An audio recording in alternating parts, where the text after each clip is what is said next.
begin. What's up, my friends in film fandom, wherever you may be and however you may be watching? Thank you so much for giving us just a little bit of your time. In this episode, we've got a little bit more tangibility for Beetlejuice 2. We've actually got a set pick, if you can believe that. Fast 10 did not hook the NOS up to its reviews, apparently. And we'll give you a little bit of update on some of the things going on with the writer's strike. But before we get into all that, let me introduce my amazing co-host, starting with the Dowager Countess, Lady Cora. How you tonight, ma'am? Other than work sucking ass, things are going pretty good. Just saying, life's all right. There's no more snow. I can go outside without a coat on. The simple things in life. It was a blustery 69 or 70 degrees I here loved today. seeing the video you put up, and I got to see where the foxes were. Yeah, I don't usually do those kinds of videos, but I was really annoyed the last couple of days by that whole thing. So and I whatever. love your fire pit starting, It's still a mess. I got to work on it. but also with us, the Shape from the Lone Star State, one of the two horror aficionados we usually have here in the main cast. Our man Tex, what's up, brother? Well, just to piss Cora off, it was 92 today, and I actually was sweating while I was outside. So, So, yeah, there's I'll that. be in Vegas soon, so yeah.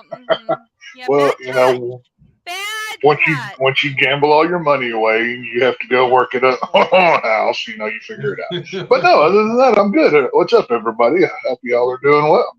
So, how's Frank? Frank's doing good. Jeremy, however, is not here today. He had a prior commitment. Again, this was supposed to be the day that we did the Guardians of the Galaxy 3 review, but I was going to go see it last night, but we ended up doing a dinner thing with my family at my brother's house, and the time didn't work out. I was going to go see it today, and then I realized that Tex was the only one that was going to be able to see it before the stream. I was like, we'll just put it off for some other later date, because I knew Jeremy was going to be busy today. He's actually off doing a thing on the side, so we look forward to having him back next week. But hopefully let's we not don't have to break him out of jail with cars No. after he's stuck in the upside down, and we have to go rescue him.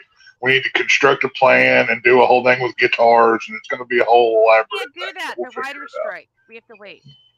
Yeah. Get it? We can't write that story until the strike's over. But we'll talk about that here in just a minute. But let's dive right into our first topic. Lady Cora, what's that going to be today?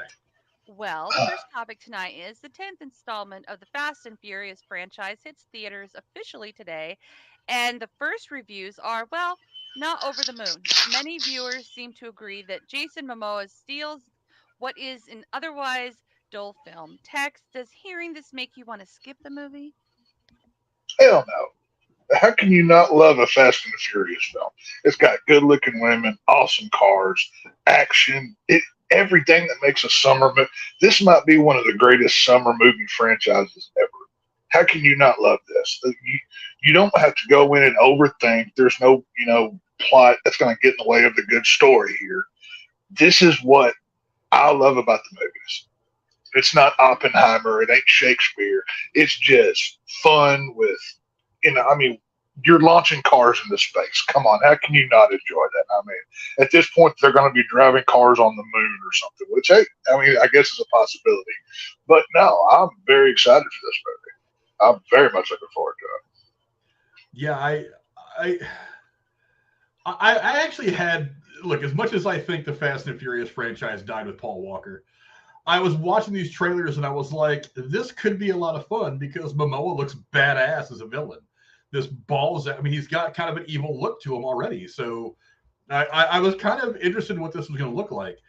But all the reviews seem to say the same thing, that Jason Momoa steals what is otherwise just a noisy film. It's just typical. Right. It's the typical fast cars, explosions, actions, weak dialogue. And I'm like, that's disappointing. So it's an 80s action movie then. But even 80s action movies had a little bit of story. They were kind of generic stories, and they kind of used the same one over and over again, but they were there. This one is just like, okay, it's a revenge tale, which, 4 or 5 of the 10 movies have kind of all been revenge tales. So there's not really anything unique to this franchise except for Jason Momoa and Brie Larson, who they haven't really concentrated on her a whole lot in marketing. So I wonder exactly how big her role really is. But I'm interested to see Momoa, but I'm not interested to see any more of this franchise. I got to be honest. I'm waiting till this thing hits a streamer. This franchise to me has not I mean, the first movie was awesome. I thought it was great. You can say what you want about it being just another version of Point Break, but I mean, who cares? Point Break's a great movie. The first one is the best one. There's no argument there. That was an honest, grounded, real movie. And then somehow over the subsequent 8 films, they became super spies. They're traveling in space, and the character growth has just been weird. It's been odd. It hasn't fit what these characters are. They all became James Bond. I don't understand that growth, but I don't know. It's like I said, the whole franchise has gotten a little ridiculous to me.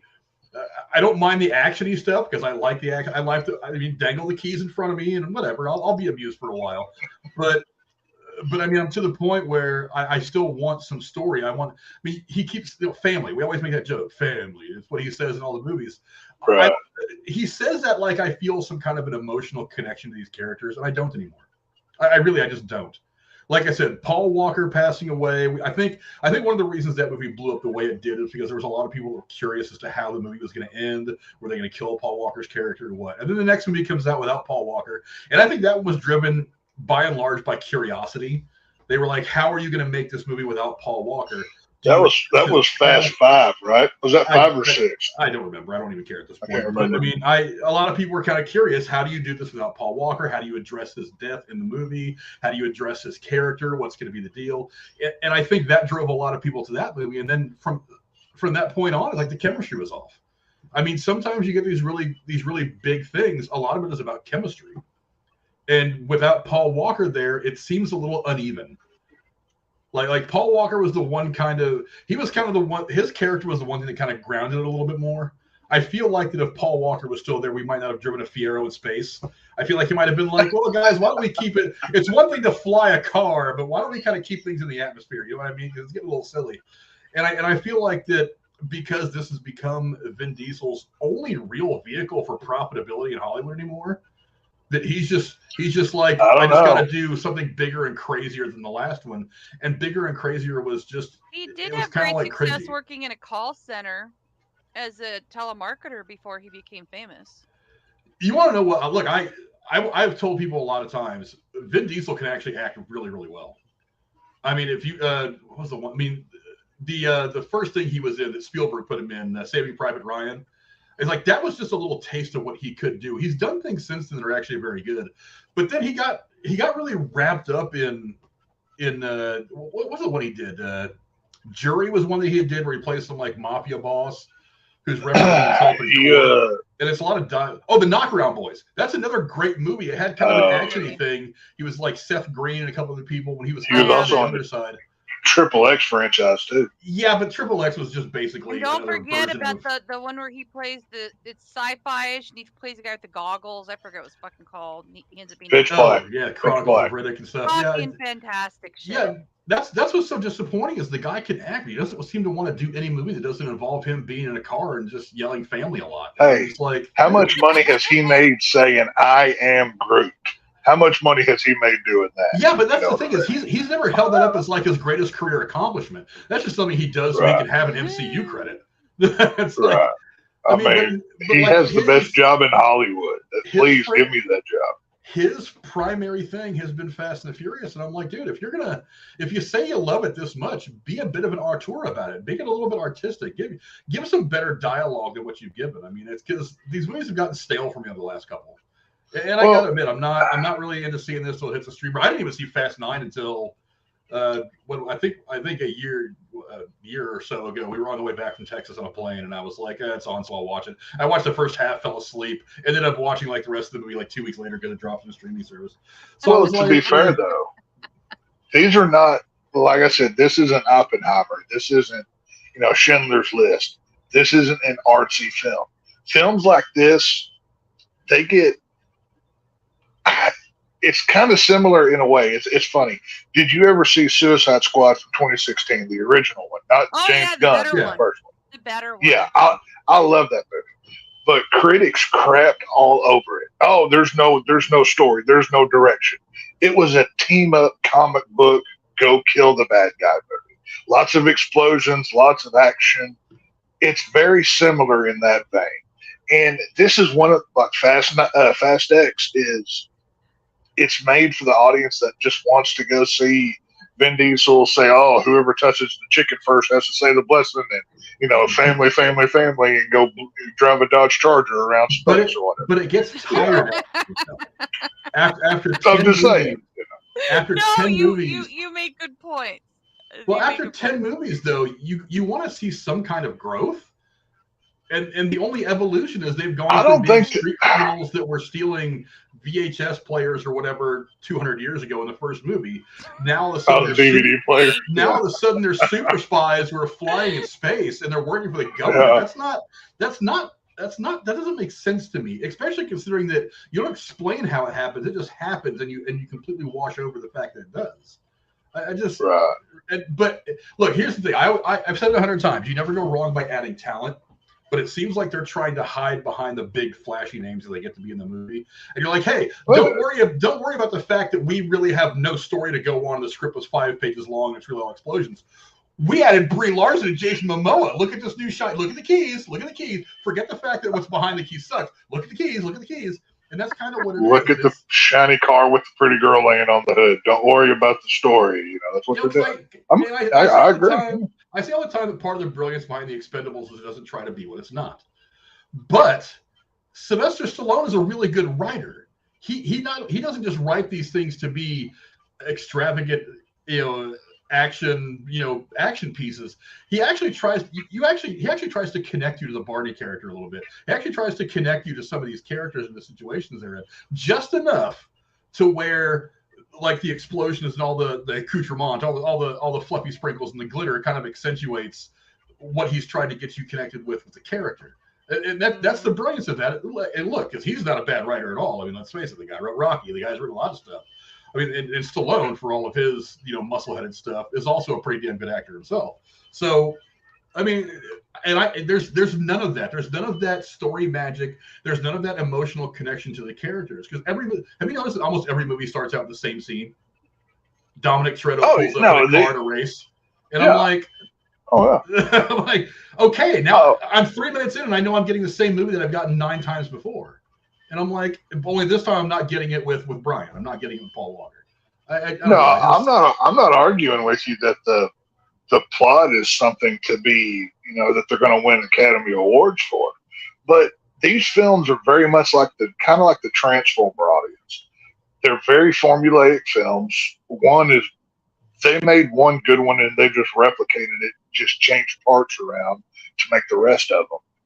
And they always have an audience. They always make money. I mean, at least up until 10 so far. So it's a safe thing for the studios to put out because, hey. Well, if you think about it, though, one of the things that have been draws to this for the last 4 or 5 films is not the main characters that have been there from the beginning or the story. It's been, look at this shiny new toy I've added, The Rock. Oh, I agree. We added The Rock. Oh, everybody's going to come see it now. And then it was Kurt Russell. Oh, Kurt Russell's in here. Charlize Theron. Oh, Charlize Theron. Now it's Jason Momoa and Brie Larson. Jason Momoa, immensely popular right now. And Brie Larson, her star is on the rise. So it's like I'm adding a shiny new toy to my dirty old toy box. It doesn't make my whole dirty old toy box something to look at. You know what I mean? And who knows if these people are going to stick around? Because it's like Jason Statham. Oh, we got Jason Statham here now. So whatever. We've got him. Here's a new key to hang on that shiny dangly keychain. It's like, that's great, but I still want to care about the characters, and I just don't. Like the whole thing of the last movie with Vin Diesel doing his Samson impression and pulling down the pillars. I was like, come on, dude. I try not to like pick movies apart like that. But I was watching it. I was like, "This, come on! You're getting now. He's Superman. It's like he was a thief 8 movies ago. Then he became a super spy. Now he's Superman. What next? Is he going to be a fucking alien? Is something going to happen? Oh, that will be sweet. He's going to cut himself and he's going to bleed green, and that's the big reveal. Isn't he? He's been an alien the whole damn time. I don't know. I can't. If they could somehow. Oh my God! If they could bring Predator into this franchise somehow, that would just put it over the top for me. Why not? Please. At this point, that's what I'm saying. Yeah, I mean, it's just like I don't think you take these films seriously. To me, this is a franchise I just go have fun with. I shut my brain off. I shove popcorn into my face, and I have a good time for 2.5 hours. That would be fine if that was all it was from the beginning. But in the beginning, they actually tried to make a real movie about an emotional connection that builds between Brian and Dom, about them being in this situation that they were in of their own volition, but not necessarily wanting to be. A lot of people wanted to get out of it. Whatever his personal history, whatever with his dad, that they explore like 9 movies later. It's like you were I mean, the first movie did a good job of making me feel like these people existed in my world. Now they're driving on top of ice shelves, getting shot at by submarines with torpedoes. They're racing 70s muscle cars on top of buildings. It's great. They're jumping from one building to another in a car through window. I mean, they're cool visuals. Don't get me wrong, but the reality is this is grown out of the box that they built for me in the very beginning. Like it's a roller coaster ride. The second one was pretty good. The third one was actually one of my favorites. And then after that, they just periodically. So the third one was Tokyo Drift, right? No, not Tokyo Drift. The third actual movie. Fuck Tokyo Drift. That movie was because it's a Tokyo Drift. Once I saw what they did to that Mustang, I was like, yeah, I can't forgive you for that one. That's the one that I don't watch. Yeah, I don't know. I'm like, whatever. If you guys want to watch this movie and love the noise, great. But I want more than noise. When I was 14, this would have been my kind of movie. But I'm not 14 anymore. I'm 150 years older than that, and I want something that's more. I want something more put together. I want something a bit more. It doesn't, like I said, it doesn't have to be Shakespeare, but I do still want an auteur's vision. I want somebody to give me a decent piece of art in the genre, and they're just not. It's explosions, car chases, family. Brie Larson smirking at the camera. Jason Momoa and Vin Diesel are going to throw hands a couple of times. And I hope she dies in the first 5 minutes. And the movie's going to end. The only thing I think that might actually save this movie is like they're getting his son more involved. Whenever you get put a kid in peril, everybody's ears kind of perk up a little bit. You kind of like, oh, wait a minute. Now there's a kid that might get hurt or killed. And I'm like, so that might kind of suck me in a little bit more at the emotional level. But to be absolutely honest, I'm waiting for this to hit a streamer. I just don't care. I think the critics are right. I mean, I haven't seen anything past the trailer, but I think Jason Momoa, I mean, just from what you saw of him in the trailer, he looks like he had fun with this role.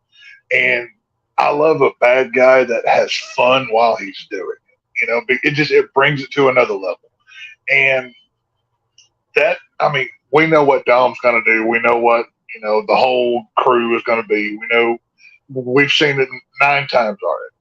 But Momoa, like they said, I think is going to be the focal point of probably a lot of the movie. I hope Brie Larson doesn't get much time. I don't think she will. But, I mean, who knows? But now, do you think they came out and said that at least as of now, Fast X is the first part of a 3-movie trilogy to close this out. Do you think we'll get to 3 films, or do you think it'll be 2? As long as this thing makes money, they'll make another one. And honestly, I don't blame them. I mean, if you they're going to make 2 more. The rumors mean they've already written it that way. Jesus Christ, this movie cost $340 million. Salary. Marvel movies. Salary and insurance. That's more than Marvel movies, bro. How many stars are in this movie? Like 15? A lot. I mean, I'm looking at the cast list. Vin Diesel, Michelle Rodriguez. I love Michelle Rodriguez. She's really the only performance in these movies I can. She's a very talented, yes. Tyrese Gibson, Ludacris, John Cena, Natalie Emmanuel, Jordana Brewster. I like Jordana Brewster. I'm not gonna lie. Sung Kang, Scott Eastwood's in this one, and he's got his dad's acting chops. I'm not gonna lie. Danica Melchior. I wanted him for Superman. Alan Ritchson, Helen Mirren's back. I love anything Helen Mirren. Brie Larson, Rita Moreno is interesting. I think it's just going to be a cameo for her because she's had a bit of her career resurgence. She was the original Maria in West Side Story, and she actually had a small cameo as Maria's grandmother in the newer musical that came out. So she's having a bit of a career resurgence. So she's probably in there as more of just a glorified cameo. Jason Statham, Jason Momoa, and Charlize Theron. So you've got a bunch of action A-listers and no real acting talent. I mean, let's be honest here. I mean, Brie Larson's had a couple of solid movies, but I mean, nothing gigantic. Like I said, I do like Jordana Brewster, but I mean, and Helen Mirren. Yeah, but she's an all-star. Jordana Brewster will be in it for 5 minutes. ever since Paul Walker died, she's been the one that was left to watch the kids. That's became her role in these movies. So you won't get much of her. John Cena, you probably get a handful of, Tyrese. Who knows? He'll have his little comedic pot shots, and their other rapper guy, he'll probably be teamed up with him because that's what they've been doing with those two characters here lately. But it's just this is a franchise. A lot of people were saying that Brie Larson was playing Brian's sister. That's actually not true. She's playing a character called Tess. She is the daughter of Mr. Nobody from, a couple movies ago. That was Kurt Russell's character. And a rogue representative of his agency who allies with Dom and his crew. According to Diesel, Larson drew inspiration from his daughter Pauline for the character. Pauline was named after series star Paul Walker. So she's not playing his sister. And Rita Moreno she's the grandmother of Dom, Jacob, and Mia. So that's that one scene that we see of her in the trailer is probably the scene that she's in the movie. Also, Meadow Walker, Paul Walker's daughter, is going to make a cameo appearance. I don't know what. Apparently, I don't want to spoil this part. I'm going to leave that part out. But there's a couple kind of spoilers in here that I'm not going to let out. I heard those were possibilities, but I'm not gonna let this out quite yet. But because that would be unfair. But I don't like to. They're out there if you want to see them. Well, this is all stuff that's out there. So if you really want the spoilers, you can go find them. I'm not going to spoil it because I'm going to be a dick like that. But I don't know. I'm not overly excited. I don't like I said, when it hits a streaming service, I'll give it a go if I don't have to pay for it. But I'm not gonna. Given what I've heard, I can't justify going out and spending 2 or 3 hours watching this movie. And another thing, it's like I keep saying as long as these movies. Wait. You're gonna watch all that stupid shit on Disney Plus, but you won't watch this. Yeah. Wait. I can. Dude, think about it. All of She-Hulk, and you will not watch this. Hey, I did that for you. I did that for the viewers. If I was just watching that to watch it, I would quit after episode 2. I'm going to call that out. That's some stupid right there. I had to tap out on the She-Hulk. I wasn't man enough to watch She-Hulk. Okay, I'll freely admit that. I would 100% have quit that after like episode 2 or 3 if me and Connor weren't doing the breakdowns. I was just like, I don't want to stop in the middle of doing this, and what about I'm hoping it gets better. That was pandering teenage shit. I love Miss Marvel. I thought that was a lot of fun. Oh. Yes, it was a teenage coming of age show. Yeah, it was a lot of fun though. I saw the trailer and I was like, "Yep, I'm good." There was a lot of things about that were there to like, but again, there was a lot of story. And if you want to draw the comparison, family is actually a bigger part of that series than it has ever been in the Fast and Furious franchise. Because the only real family stuff, the only reason family is a thing there is because they kind of keep all the illegal shit they do in the family. That's why. Right. It's like you're not involved with anybody outside of your family. Of course, family's all you've got. You don't have friends anywhere else. And then you have that obligatory scene at the end of every movie where they're sitting around the table and there's like blah blah blah. And it's all good. And it's like, oh, it's a big family movie. No, it's not. If it was a family movie, you wouldn't tie a rocket to a Fiero and flew that motherfucker to the International Space Station. That's not what a family movie does. Come on. Give me a break with that nonsense. But I whatever. Like I said, it'll hit streaming. I'll give it a shot in streaming if I don't have to pay for it. But that's the other thing is we talk about. I said if this movie is profitable, they'll make another one. Well, I will watch it and review it with anybody on this channel who wants to watch it. You make it really difficult to make your movie profitable when you're blowing up a budget of $360 million. Yeah, Marvel that's doesn't ridiculous. spend that much. Marvel spent $350 on Endgame. And that was a movie that was 12 years and 22 movies in the making. Right. They spent 250 or 300. Actually, I think it was 3 or 325 is what the final budget ended up being. But you're spending more than you spent on the most expensive Marvel movie. Now, the rule of thumb is that you need to double your budget to be profitable. So you're talking about a $360 million movie that needs to do $720 million to break even. To break even. It's like, so even if you do $800 million, that's a great number, but you've only made $50 million in profit. That's not a lot of money. When's this coming out? Put into the movie. I think today in late Yeah. night in evening showings and officially Is there tomorrow. anything up against it big? I'm not sure.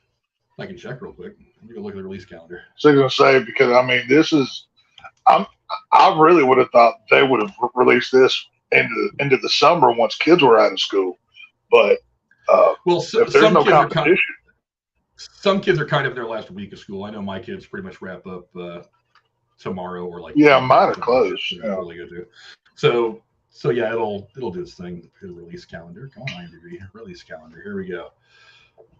So Fast X Sanctuary, which is I've never heard of it. It's part of the Twilight documentary I've never heard of, and On Our Way with Jordana Brewster and James Badgedale. I enjoy him; he's pretty cool. I've never heard of the movie though. And then of course next week you got Little Mermaid. Get the Machine coming out, which I really kind of want to watch. So it's gonna make. I forgot to mute my mic. Actually, you know what? I think even going up against a Disney film, that's not competition for them, because the people like me who want to see this film have zero interest in seeing Little Mermaid. So that's live text. And on top of that, I mean, looking at these movies that come out in the next 4 to 6 weeks, the only real big budget competition it's going to have is Little Mermaid. I mean, because no. Right, there's no. Right. Because the next big movie that comes out isn't going to be until June 2nd. That's when Spider-Man Across the Spider-Verse comes out. That's going to be the next like big right. Movie. And then it's the week after that Transformers comes out. So this thing is going to have the box office almost to itself for probably the next 4 weeks, 5 weeks at least. Well, that's what I'm saying. And how many random people showing up to the theater, just they have no plans on what they want to see. They just go in cold. Oh, well, there's a Fast and Furious. I know that. Let's go see that. They're going to get a lot of those viewers too. So this movie, I'm not going to sit there and say it's going to make $1 billion like a Marvel movie or something, but it'll make its money. I have a feeling that this will make that amount of star power. I think it'll make its money back. It could make $1 billion, but like I said, with the budget, the problem is $1 billion. It's like Marvel makes a movie for $250 million and makes $1 billion, which was kind of par for the course through the end of phase 2 or phase 3. That's a pure profit of $500 million. Right. I mean, if you go by the rule of thumb, where twice your budget, you only had to make $500 million to be profitable. You made $1 billion or more on each movie, $2 billion for some of them. That everything above $500 million roughly is profit. So you made $500 million bucks for this movie. Whereas this movie, you're going to need to make $700-something million just to break even. So if this movie hits $1 billion, you're only going to get $250 million. I mean, I say that like that's not a lot of money, but I mean, for all I'm not saying the profit margins aren't skewed way differently, because they obviously are. But I do think this film will be profitable. I mean, let's not forget the overseas market. They eat these movies up.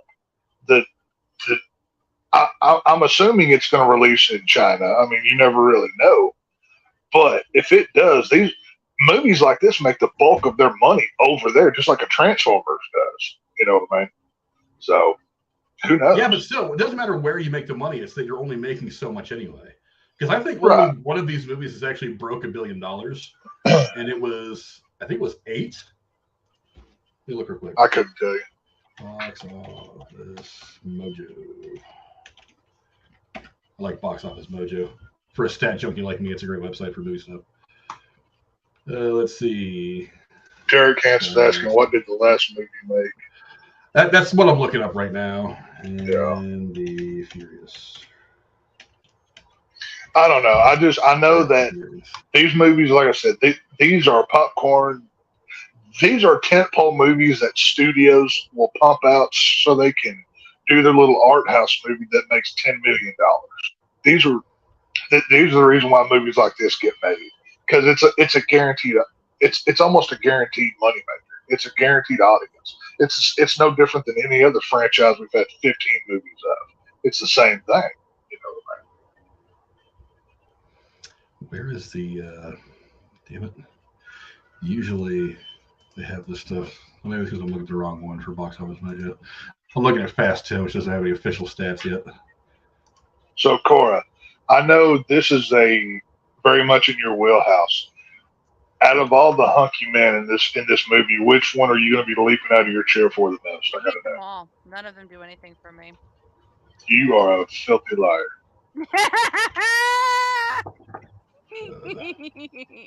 Well, it's really a hard toss-up between Jason Statham and John Cena. John Cena has to win. Jason Statham close second, and Jason Momoa a good What is the strong one site third. that I used? Oh my goodness! This just I numbers. can't even tell you. That was I'm it. gonna watch this movie on mute. I'm gonna buy this so I can see them all in the same movie. You know, watch it like I have a porn. good friend who wore out a DVD. That's exactly what she's gonna do. Rewinding and fast forwarding to watch the sex scene of a movie called Crank with Jason Statham just to see the girl's tits.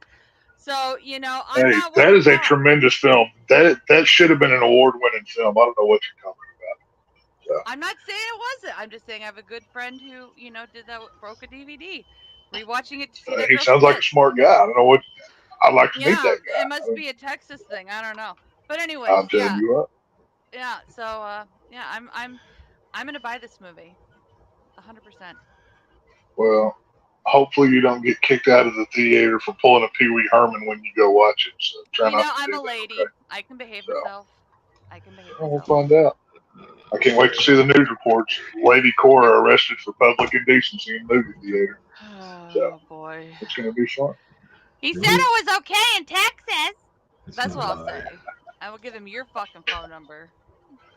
Well, go ahead and I'll tell him to go to hell and hang up the phone. And I will say this: Yeah. wanting to see this movie does not make me want to see all the ones I've missed. Now, how many have you missed? How many? Of them? How many? They're You all missed the same all of them. plot. Have you seen like the first 2 or 3 maybe? I saw I mean, the how first many have you 2. seen? Yes. Okay. Okay, so so 2 of them have broke the $1 billion mark. Fast 7, which I think that was the one made right after Paul Walker died, or the one where he died, I forget. That made $1.5 billion back in 2015. The Fate of the Furious, which I think is the first one, I think that's the first one after he died, made $1.2 billion. And looking down. Yeah, we're down under $1 billion. I haven't seen anymore. So yeah. So 2 of them have made $1 billion, but those by far were not. Like I said, it's making money, but whatever. Right. Well, like I said, it's a. Do what you will with all that. This movie knows what it is. It's not trying to win an award.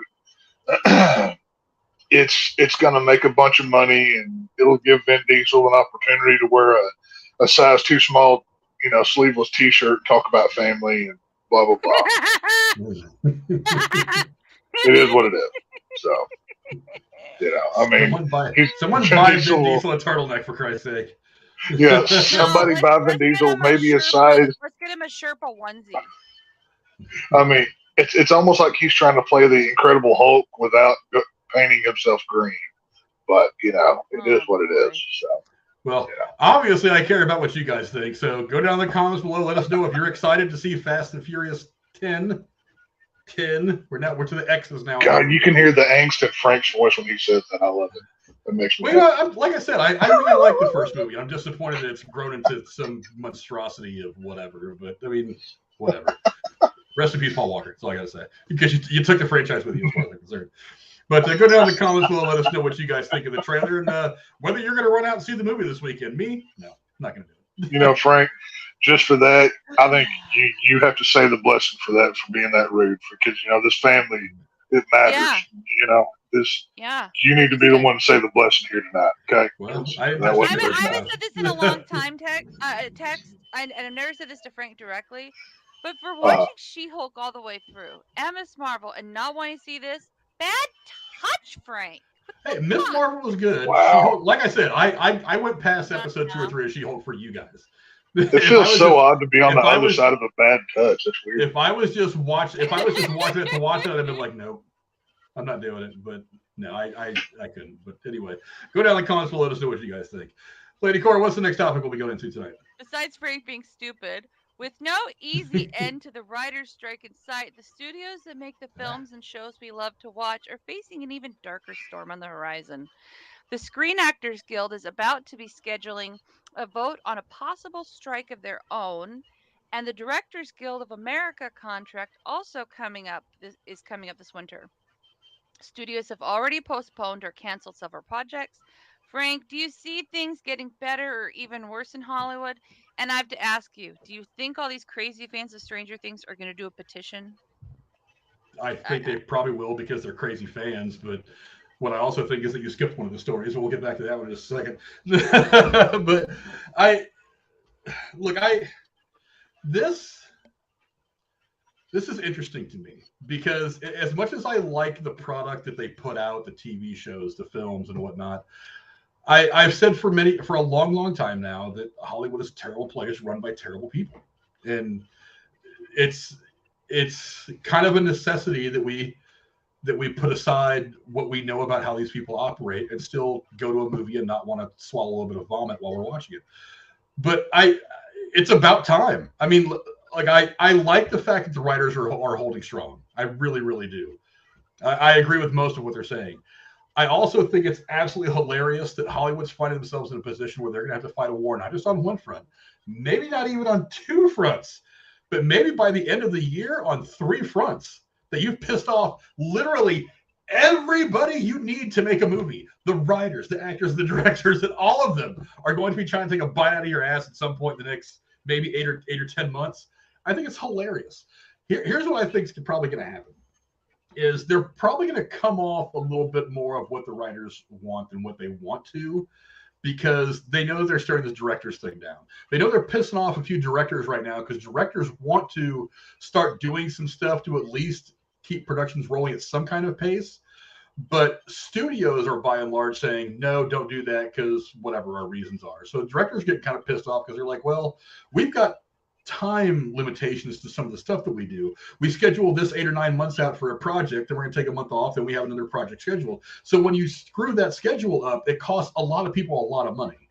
Not just the studios, the directors, the actors, the crew, the people, the janitor. I mean, all these people from the top to bottom are affected by this. So I think it's funny that they're kind of reaping what they sow right now. It's coming at a very interesting time because I want Hollywood to start not only paying the piper a little bit to all these great creatives that they've found ways to screw for the better part of 100 years, but I also want them to kind of understand that without certain groups of people, they, Les Moonfries or whoever, whatever other asshole, stuffed suit sitting in some office at the Paramount lot, that he can't live the life that he lives without these people. He can't have that $13 or $14 million mansion up in Brentwood or in Beverly Hills or some other bullshit without the people that he paid $1,000 to write $1 billion movie or something like that. It's gonna have to, something's gonna have to break now in Hollywood. And I'm really glad that it's about to. And honestly, at this point, as much as I would miss, I mean, yeah, Mandalorian's been pushed, Daredevil's been pushed, Stranger Things have been pushed. I love all these shows, those and more. But to be absolutely honest, I'm perfectly willing to be in another kind of dead zone entertainment for about a year for these guys to understand that they need to start putting up to some of these creative people, that they need to start sharing a little bit of the wealth and not just stacking their own pocketbooks. I mean, really, does some 85-year-old TV exec really need that extra $10 or $15 million in bonuses? Why can't we spread that amongst the creators a little bit? I mean, you're already living in that huge mansion. You've already got memberships to all the country clubs on the Western Seaboard. Someone might accuse you of being a socialist. Just saying, be careful there. It's not. Look, it's not. I'm not trying to take any of these guys' money away from them. I'm just trying to say you got this. I'm just trying to say you know where the creative energy is. It's like why? Because look, here's the thing. For the socialism comparison, what's the socialism thing doesn't understand is if these people stop working, there are other people that will step up and do their job. There's not a whole lot of people that can just step in and write for Stranger Things. There's not a lot of people that can just step in and write an MCU. You're right about it. I just think the culture, the entertainment culture is greed, and none of that will ever happen. Well, even before like this modern day rise of whatever you want to call this socialism, it's been like that, and people have tried to call Hollywood out on it a few times, and I don't know. I'm kind of glad that some of this is coming about. I think you're going to start. I think that once they start to feel the pressure from the directors, they're going to be like, okay, let's get this shit worked out. And then by the time SAG is coming up first. The Screen Actors Guild is the one that is organizing a vote. I thought you said something else. I was like, whoa. SAG, what did Screen you Actors think Guild. I want to hear it. He thought I was dropping. Let's hear He it. thought I was dropping a homophobic slur. I was going to say, I thought I was like, whoa, he's really passionate about this argument. He's calling people out now. Holy crap. But yeah, I mean, I have a feeling that once that strike vote gets closer for the Screen Actors Guild, that they're probably going to be like, okay, we need to get our ducks in a row so we can start producing again. So I don't know. I don't know if they'll learn their lesson. I doubt it. I don't know. Tex, what do you think? Is it going to matter that they're having this war on three fronts is kind of staring them in the face? Well, I think they're kind of a victim of their own making. I mean, these same execs are the ones that push that we have to have 15 streaming services on top of regular television and film and everything else. And that's great if you have a constant flow of, goods to push through. When when the pipes are clogged, everything suffers. So who's going to be the first one to bend the knee here? You've got writers, you've got directors, you've got movie stars out on the picket line with these guys. Now you have to wonder, are they just doing it for the photo or are they really on their side? I'll be real honest with you, as much as I love new content to go over, if we don't get anything new for 6 months, I'm going to be okay, because guess what? I've got a whole backlog of stuff that I would love to go back and watch that I haven't seen in 5 to 10. Probably 5 years worth of content that's been made in the last 2. Right. That's what that was going to be my next point, is how much new content has already been done in the can that they just put out at this point. So, which, I mean, obviously stuff like, James Gunn, he's the new head of DC, right? This strike couldn't have came at a worse time, because, I mean, luckily he wrote Superman and he turned, like, within days, I think, of the strike happening, he turned in the first draft of Superman Legacy. But that's going to put a halt on the rest of the DCU projects. Look at the MCU on the other side here. We know they've got Loki season 2 and 15 other projects that they're working on at the same time. That's going to put a halt in all that. And as you just mentioned, Stranger Things. I'm dying to see Stranger Things season 5. That's one of the few things I do get excited about. But, it takes like 3 years for one of those to come out anyway. So, I'm not in a hurry to see it. But who bends the knee first? I do think at some point they will meet in the middle, because these writers are only going to be out there protesting so long and picketing and whatever. Somebody's going to give, and it's whoever has the deepest pockets always wins these things. Somehow the studios will end up on top. The writers will bend. They will give. They'll get some kind of moral victory out of it, and then it'll be back to business as usual. But, I mean, Hollywood's a filthy place, like you said. I mean, it's ran by disgusting people, and unfortunately, there's still a bulk of our entertainment that comes out of there. You know what I mean? Yeah, Cora, what do you think about all this? Well, I think a lot of it doesn't matter, because nothing. I mean, they're going to do what they're going to do, and I think this will happen again in 5 years and keep happening. And it's just, I think the sooner we get used to it and stop, falling for the clickbait of it all, and just ask them, make us some content. Don't give us this, break the fourth wall and make us care about stupid shit that doesn't matter. I mean, if we as an entertainment audience went back to not caring so much about production, the creative process, and just enjoyed what they produced and chose what we watched out of the catalog of options, I think production would be a lot easier. Just saying. I think the fan impact is not necessarily a good thing, and things leak, and I miss the 80s. What can I fucking say? So there you go.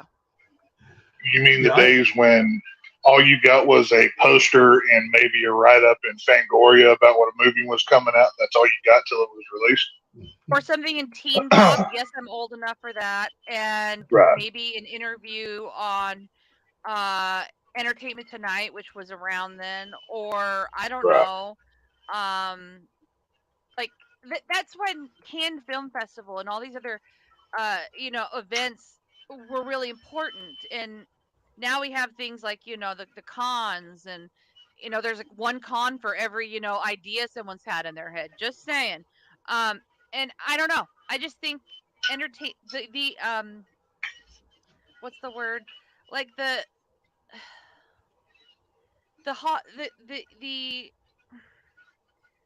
not the lore, but you know what I'm trying to say. The polish of entertainment just diminishes the more you normalize it and take away the. It's like I used to sit down and watch a TV show every Friday night. I would watch something or another, and you didn't know what the show was going to be like. And now it's like, you know, you can. I get binging is a cool thing, but sometimes it's a good thing to get back to basics and learn to appreciate the time and effort that goes into making something. For every hour, isn't it like what, Frank, 50 to 500 hours of editing and acting and planning and working for every hour of, you know, product in a movie or TV show? It's insane, and I think that people don't appreciate the work that goes behind it anymore, and so it diminishes the value, and people trash it and expect so much out of something that they don't appreciate for what it is. I'm ranting. You get the point. I miss the 80s. Yeah, I mean, I kind of like people wanting to know more about the filmmaking process. I think it makes it funner. Okay. Because to me anyway, it does. And I talked to Ray Rollins about this a long time ago. It's what I got interested when I was a kid in the filmmaking process, not just the 2 hours of whatever was on the screen, but like the script writing, the administrative stuff. Even it was something that was interesting to me when I was a kid, and I like the fact that people are getting more interested in that side of filmmaking because it leads to more filmmakers and more great ideas.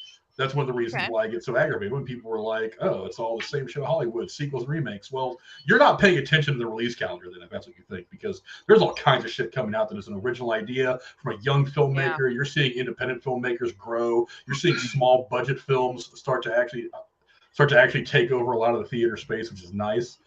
But I mean, I just want people to get what's due, and I hate seeing like the story that I had heard a couple weeks ago. I told you guys about the guy who went to the Emmys to get his award for this giant TV show that was hugely successful in a tuxedo that he had to get from the Goodwill. I mean, it's like that. There's something about that doesn't make a lot of sense to me.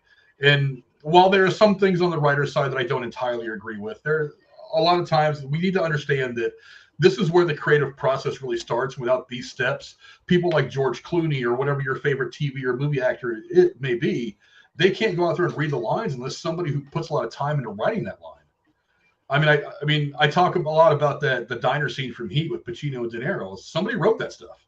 It wasn't just their delivery. Somebody wrote that amazing conversation out before De Niro and Pacino ever said the words. And that's something that needs to be recognized in Hollywood, is that there's a lot of different people that play a part in creating this great art form that we enjoy so much. And it's time they start getting a little bit more credit for it. I'm not saying that we should pay them all $10 million a movie, but I mean, they shouldn't be living in poverty when they're producing a movie where the actors are making $1 million an episode, and all the ad revenue that Paramount or ABC or whatever company is making, that they're just putting it in their pockets and doing whatever to it. And it's, I don't know, it's like I said, I don't want to go the whole socialism route, but it's like I do want people to get credit where credit is due. And I know that California is not the cheapest place in the world to live, and they have to do a lot of their work from California, especially if you are like a sitcom writer or something like that. You have to be in the writer's room for a long time. So I don't know, give people not just the financial windfalls, but give them a little bit more of the credit as well. That's what I hope they get out of all this. I hope this is a wake-up call for Hollywood, is all I'm saying. They got to start operating a little bit differently. They have to start caring about the people that are involved in the creative process more than they are about ratings, more than they are about profit, more than they are about the budgets. They have to start, when you start putting people first, it's kind of amazing the kind of things that happen. And they don't put people first. The industry never has. But I agree. We've always kind of blocked that. It's the same thing. Like, we'll go on our iPhone that was made by some slave for 5 cents an hour in Taiwan and bitch about capitalism. It's like that's what we are. That's where we are as humans now. We go there and we watch, Fast 10, and we think, oh, this movie's so great, but fuck the writers, the ones that wrote the damn thing, because the movie might make $1 billion, and that guy who wrote the script got $10,000 for it, which is 0.0001% of what the movie ends up making. I don't know. It's just something needs to change. It needs to be, in my opinion, the notion that these stuff suits that don't really have any creative talent to them at all. I mean, dude, these guys that sit in the offices up at these studios, they're not creators. They're administrators. The real creators are the ones that are on set. They're the writers, the directors, the actors, by and large. Those are the real creators. These other guys, they're just pushing pencils around a desk. They're not the most important part of the creative process. But I don't know. Like I said, I hope this thing ends soon because I want all my stuff to come out. I want Mandalorian season 4. I want the second season of Last of Us. I want Stranger Things. I want Blade to finally at some point see a theater screen. But at the same time, I want what's right to come out. You know what I mean? But anyway, go down in the comments below. Let us know what you guys think. Do you see any end in sight for the writer's strike? I think it's coming. I hope it lasts a little bit longer than the last one, but at the same time, I don't want to see it cripple the industry, especially after we've really just got our footing back after the pandemic. I mean, 2 years of nothing, and then we finally hit this great stride, a lot of great stuff coming out, only to be hamstrung again by stupid stuff. That's what I don't want to see. But I don't know. Go down in the comments and let us know what you guys think. Hey, Lady Cora, what's the next story we'll be going into tonight? Well, Winona Ryder is back on set for Beetlejuice 2, and it feels like no time has passed since she first played Lydia Dietz 35 years ago, I feel old, in the 1988 hit Beetlejuice. Winona, in new photos posted by Daily Mail, transformed into the iconic character as she filmed new scenes for the sequel in Hertfordshire, England, on May 18th. Not only will Michael Keaton be returning in the title role, but he will be joined by Jenna Ortega and now William Dafoe. While plot details are being kept 6 feet under, it is understood that Dafoe is playing a law enforcement officer in the afterlife. Oh. Yeah. Text, what does this do for your excitement? Oh, I think we just heard Cora's brain stop. I think that's what we just heard. okay. No. Pause. I need to tell. I stopped reading because Frank was typing because I missed something. Did you not catch that in the beginning of the last topic? Either way, I'll move on. Okay, well, that's Cora's squirrel brain moment for the episode, y'all.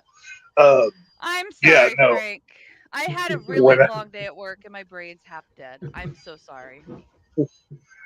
When I saw that William Dafoe was going to be playing a cop in the afterlife at Beetlejuice 2, I already threw some more of my money at. Like, now that's the role I'm most looking forward to. It's not Michael Keaton as Beetlejuice or anybody else. It's William Dafoe, because I've always wanted to see him as Joker. I mean, as many Batman fans have. But I want to see him in some kind of crazy-looking afterlife, dead-looking get-up with that just crazy smile on his face and that look that just, that psychotic look that he gets. I was really excited to hear that. And then when I saw Winona Ryder's set pics, has she aged at all? Because she looks just like she did in the first movie. Like, holy crap. I mean, for that to be a behind-the-scenes photo, that's ridiculous. I mean, like, obviously she's older. I mean, we've seen her in Stranger Things and, other projects. But, come on. I mean, that's an excellent makeup job at the minimum. So, I'm just, at this point, just give me a shot of Keaton as, some halfway done in makeup or something. I don't know what they're going to do with him. This got me even more excited. I was already looking forward to this movie. Now I'm very much so, even more. But yeah, no, that great casting. Like, we say on this show, you never go wrong with adding talent. Well, that's what Dafoe is. He is talent. So yeah, I'm here for it. Yeah, I don't know what the budget of this is yet. Yeah, I'll say again, budget is important because you can make I can't find anything about the budget on this. You can make a movie good, and that can be what drives it as long as you keep the budget respectable. So that's my big question: is this budget going to be not ridiculous? If I go back and look at the budget for the original, it was $15 million, which was actually quite a lot of money back in 1988 for a movie. But I mean, it made $74.7 million, which I whatever for inflation. I mean, it's very, very profitable. That movie made a lot. Probably about $100 million or so.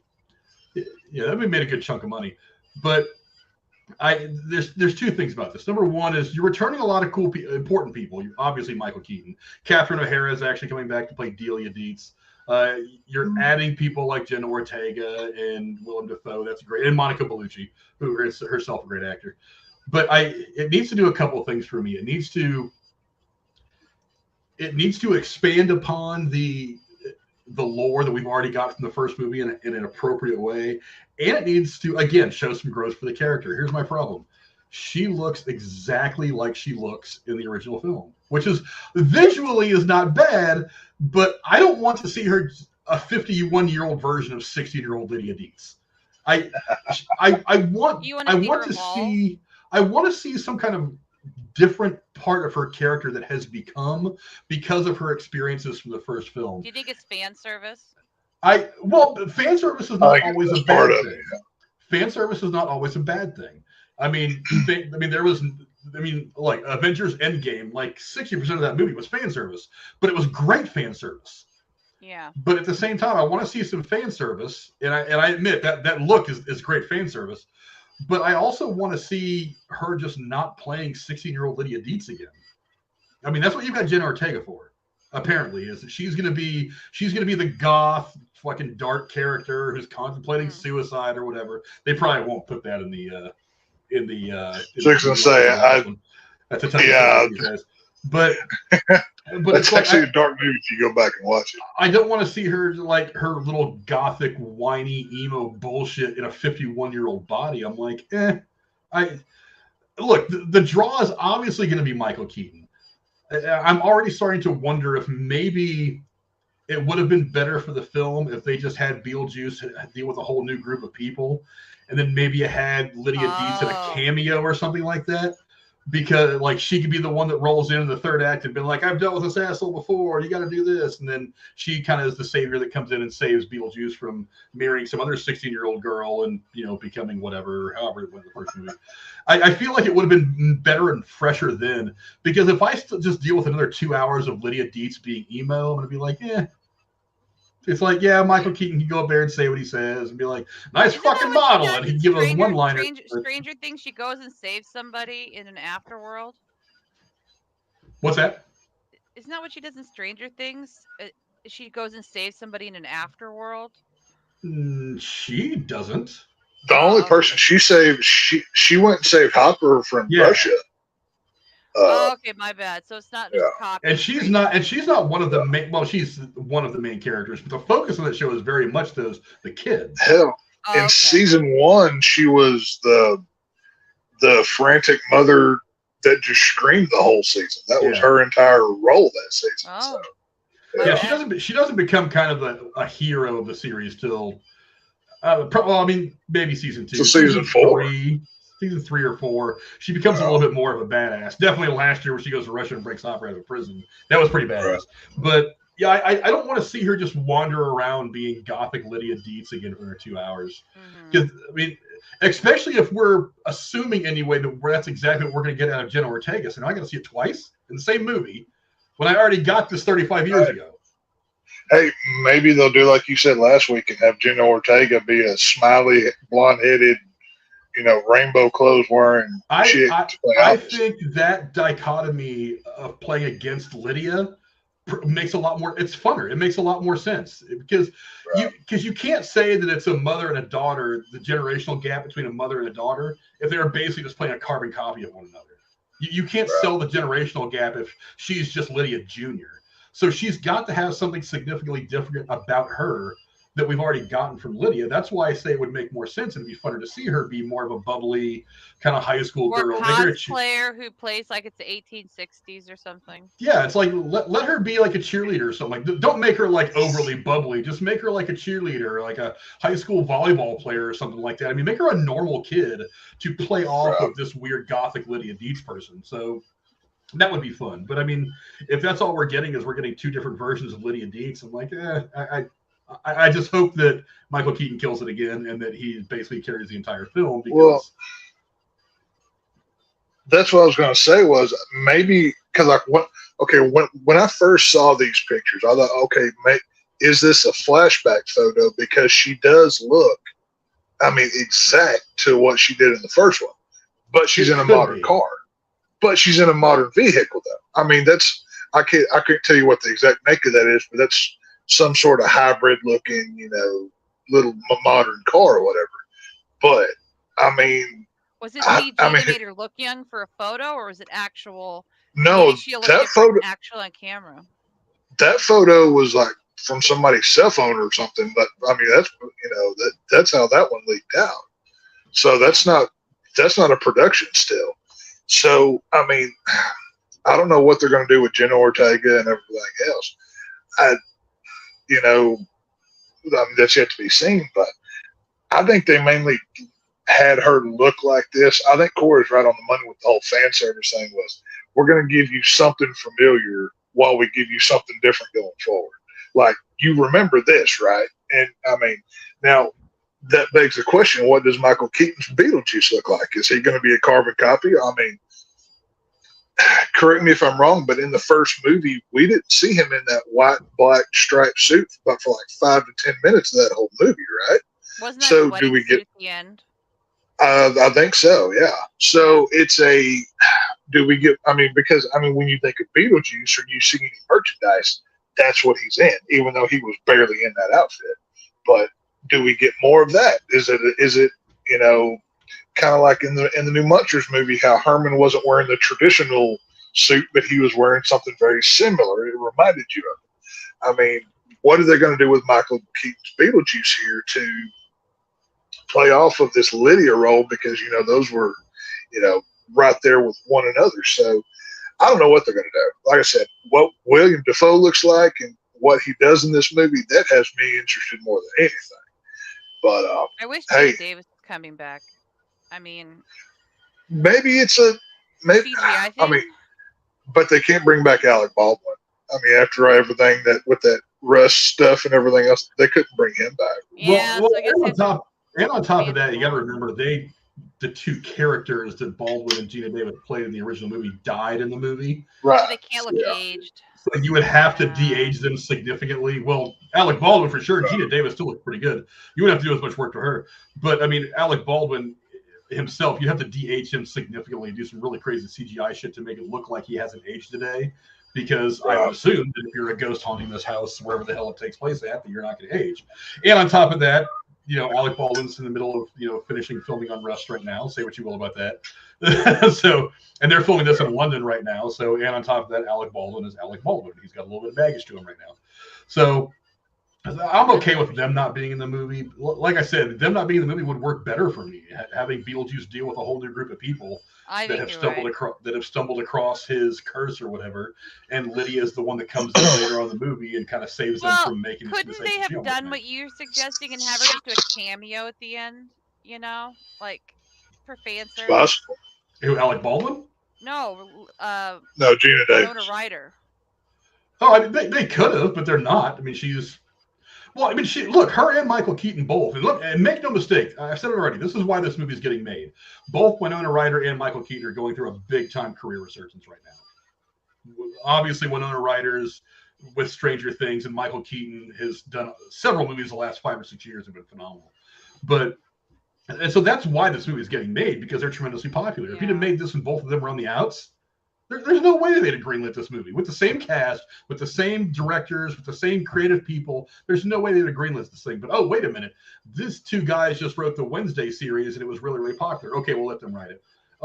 Michael Keaton suddenly is an A-lister again after, after not being an A-lister for a long time? Well, okay, fine. And not being in a movie that wasn't released, doing all the work. Yeah. And Winona Ryder is popular again after, shoplifting kerosene from a CBS or whatever the hell she did 10 or 15 years ago.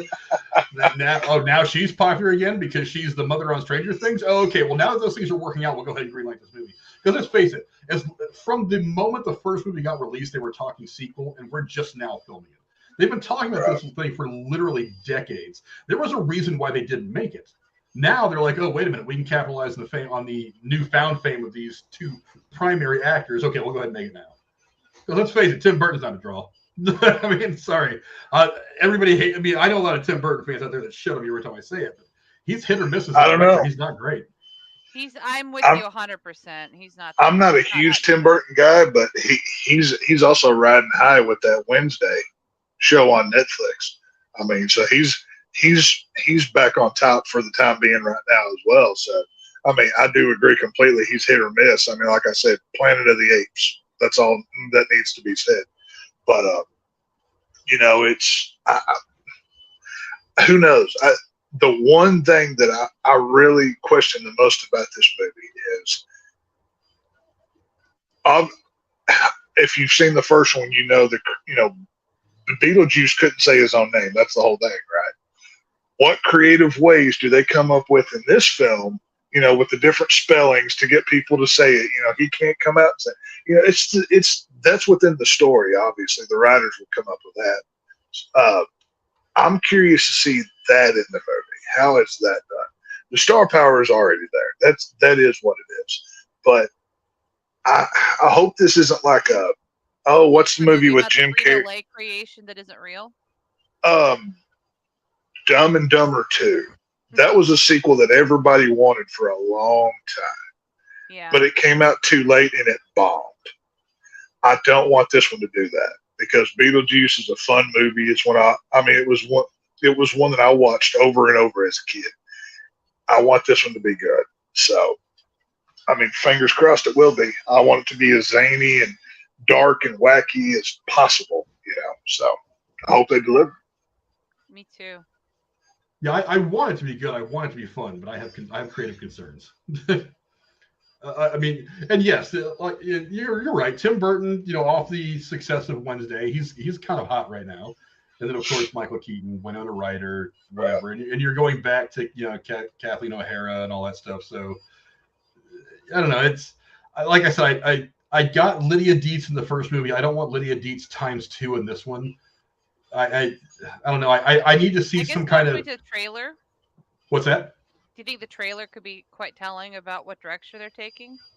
Well, yeah, trailers usually are. It's just, well, I mean, are we going to get a teaser at first? Or are we going to get something like when they first announced Ghostbusters Afterlife? We didn't get it was barely a teaser. It was just like the camera pans into this barn and you see the wind blow the cover off the car and you see Ecto 3 and that was the whole teaser.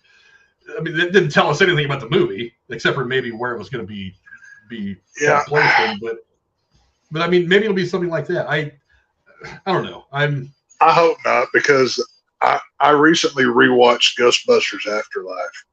I watched Ghostbusters 1, I skipped 2, and then I went to Afterlife. How'd it go? And watching the original and then Afterlife, I liked Afterlife a lot less because it seemed like so many of the choices that were made in that movie did not fit the characters. I mean, that's a whole different podcast in and of itself, and I don't want to get too off path here. But with this Beetlejuice movie, I hope I don't feel the same way about it like I do Afterlife now. Because yes, it was emotional watching Afterlife the first time, but sitting home and really paying attention to all the minute details and choices that were made, I'm not even sure if I even like it anymore, to be completely honest with you. But I don't know. This is a movie we've been wanting for decades, you know. I mean, not us specifically, but fans. So I hope they deliver. You know? Well, look what happened to Coming to America too. I mean, it's the same. Right. That's another one. Yeah. I mean, I love the first one. It was a time capsule into life in the late 80s, early 90s, you know. And the second one, sure, it was cute and campy and see. But, you know, we could all have assumed what would have happened to those characters. I don't know they had to make that. And it kind of disappointed me a lot. I don't know. I don't know if I can bring myself to watch the Beetlejuice 2 one. I mean, I want to know what what happens in it, but I don't know that I'm going to watch it. You know what I'm saying? Well, it's like I brought up before. We've got Twisters and Beetlejuice 2, which are both sequels to movies that people love. And I'm very anxious and very nervous about Twisters. Me too. Whereas I'm excited about Beetlejuice 2. Mainly because main cast is coming back. I haven't seen enough to be worried yet. Whereas with Twisters, I've seen enough that I am worried about it. I haven't seen anything negative come out about Beetlejuice 2 that has me worried. Now, if I see a bad trailer or I start seeing reports that, I don't know. I'm still on board with this thing. And with the casting of Defoe, I'm even more on board. But yeah, I'm not going to say that I'm switched off this movie already, because remember, this is all we have to go on. That's my whole point. We don't know the context of the shot. We don't know I mean, for all we know, she's showing up at her mom's funeral. That's why she's dressed in black.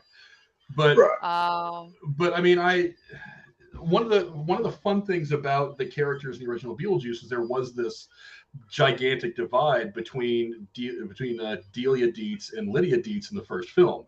Like, one is a very bubbly, uppity, upper class white woman who, with the art and all that stuff, and Lydia is like this gothic loner, weirdo, whatever, emo, whatever. And if all we're getting is that mom and daughter are going to be exactly alike in this movie, you lose kind of that weird dichotomy between the characters. If they're just going to think the same way about things, then you're losing kind of you're losing an interesting part of the story. And you've got to lean more on Michael Keaton to kind of carry the film, when he should just be one of the ingredients rather than just kind of the whole cake. You know what I mean? But that's why I say I think I want to see some kind of difference between this version of Lydia Dietz and whatever Jenna Ortega is playing as her daughter. I want her to be like a normal kid, whereas the mom was the normal one last time and Lydia was the weirdo. I want Lydia to be the weirdo in this one, the weirdo mom, and her daughter to be like the normal kid who ends up in this weird situation. There is one thing about this that I was thinking about the other day. Beetlejuice is one of those prominent 80s films. The stylization of it fit in the era that it was. We've obviously seen Halloween come back. We've seen Scream. We've seen other horror franchises come back that had the flavor of the decade it came from with a new spin. I'm curious to see it. Do they do that with this movie, or is it just Tim Burton going back to the old playbook? How does he freshen this up? Because if they just throw what they did in 88? I think it was 88. If they just throw an 88 style on a 2024 screen, it's not going to be a success. So they're going to have to give it a new coat of paint here. How do they do that? And do they do too much of it where it's not enough like that 88 film and push off the hardcore fan base? That's where I think it could get sticky, because when you go back and watch that movie, it is very much an 80s film. I mean, it is an 80s scary movie that's not too bad. So I don't know. I don't know what they do. I mean, how dark do they go? Obviously, suicide's probably not going to be mentioned. How much do they nerf this thing down and change it? I hope not too much. Yeah, it's saying right here that Danny Elfman's coming back to do the score. No surprise there. That's good. Ortega confirmed to star with. They could hire a rapper and mix it up and make it all hip hoppy. Don't do that. And Willem Dafoe would be added to the cast as undisclosed roles. Catherine O'Hara is reprising her role as Delia Dietz, and Monica Bellucci is joining the cast as Beetlejuice's wife. Colleen Atwood, who is a really cool costume designer, is going to be working on this film. I hope they release it in theaters too, by the way, not just on a streaming service. Oh, no, it's going to theaters. If they said they were dropping this on like HBO Max, I'd be like, yeah, I'm done. I'm checking out already. This is another tentpole movie from Warner Brothers, or just whatever Warner Brothers is called now, Warner Brothers Discovery or whatever the crap it is. This is a tentpole movie for them. Yeah, but I don't know. Obviously, we care about what you guys. It on physical media, though, with both movies. They probably still will. Physical media is not dead quite yet, but it might be on life. It's getting a resurgence, I'm told. A little bit, yeah. But I don't know. Obviously, we care about what you guys think, so don't forget to vote in the poll. I asked you guys: are you excited to see the first images of Winona Ryder in Beetlejuice 2? I think it's interesting.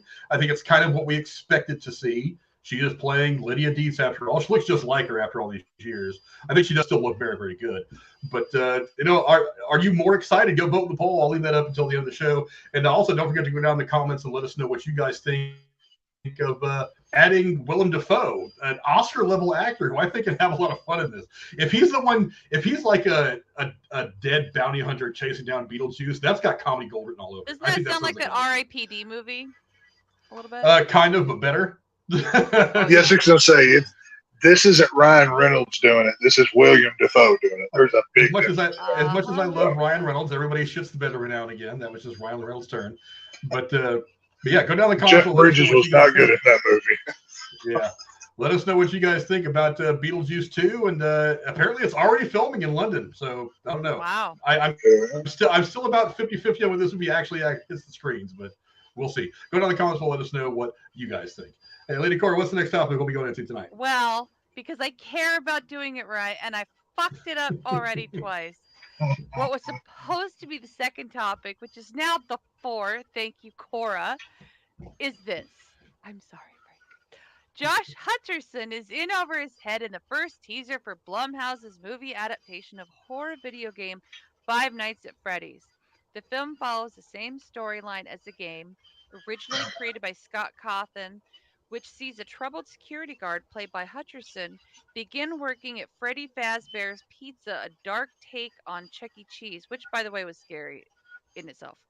While spending his first night on the job, he realizes the first shift at Freddy's won't be so easy to make it through. Frank, what do you think of the first look at Five Nights at Freddy's? And I'm curious if you've ever played the video game.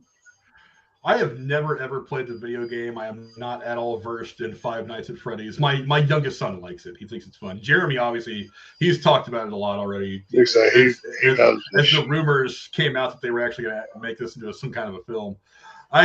The trailer looks kind of fun. I mean, Tex, I think we've talked about it before, that this movie, the Banana Splits movie that came out a couple of years ago, it's kind of done in this vein. I don't know if you ever saw it or not. I actually had somebody at work give it to me as like a Christmas gift on Blu-ray, and me and Jeremy sat at the house and watched it one day, and it was kind of in that vein. And if it's going to be a crazier, bigger budget, more well-done version of that, then I'm all for it, because I thought that Banana Splits movie was kind of interesting. As kind of a B-rate, low-budget horror like kind of slasher movie, the concept I thought was a lot of fun. And if that's what we're going to get from Five Nights at Freddy's, with bigger actors, with probably a few crazier effects, I'm all for it. And this is me not knowing really anything about the game.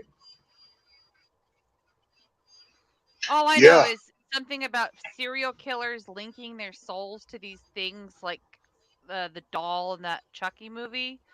And then they murder people who happen to be in there, and they try to get new people to take their bodies or something. I don't know. That's all I know.